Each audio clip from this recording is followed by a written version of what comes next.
இந்த விபத்து வந்து விளான் சந்திக்கும் விளாவளி ரோட்டில் விளாஞ்சந்திக்கும் அந்த சங்கக்கடை சந்தியில் நடந்தது. அளவட்டி டச் ரோட்டு திரும்புகிற வழியில் அளவட்டி டச் ரோட்டில் இருந்து இப்போ பார்க்குறீங்க அந்த பக்கத்தில் இருந்து ஆட்டோ நிற்கிற அந்த பக்கத்தால் வந்த மோட்டார் சைக்கிள்லாம் இது விளாவளி ரோட்டில் சுடலை பக்கத்தில் இருந்து விளான் நோக்கி வந்த இலங்கை மின்சார சபைக்கு சொந்தமான வாகனம் வந்து இந்த ரோட்டை கடக்க முற்பட்டிருக்கணும் மோட்டர் சைக்கிளில் வந்தாக்கள் வந்த இடத்துல தான் இந்த ஆக்சிடெண்ட் நடந்தது.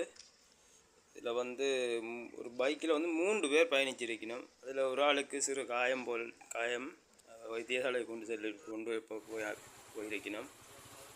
மோட்டார் சைக்கிள் தான் சேதமாக இருக்கிறது. இந்த மின்சார சபைக்கு சொந்தமான வாகனமும் சிறு சிறு சேதங்கள் வந்து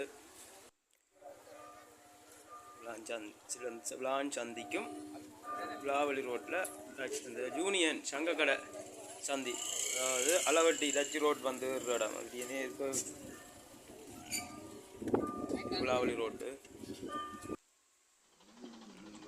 பைக் வாகனத்துக்கு கீழே கொஞ்சம் போயிடும். அதில் இழுத்தெடுக்கிறோம் வாகனத்தை பின்னுக்கு எடுத்து தான் எடுக்கிறோம். போலீஸ் வந்து எல்லாம் மார்க் பண்ண பிறகு எடுக்கிறாங்க.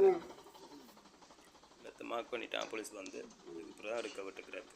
இப்போ அதாவது எத்தனை மணிக்கு 11:50 11:45 அந்த தான் நடந்தது.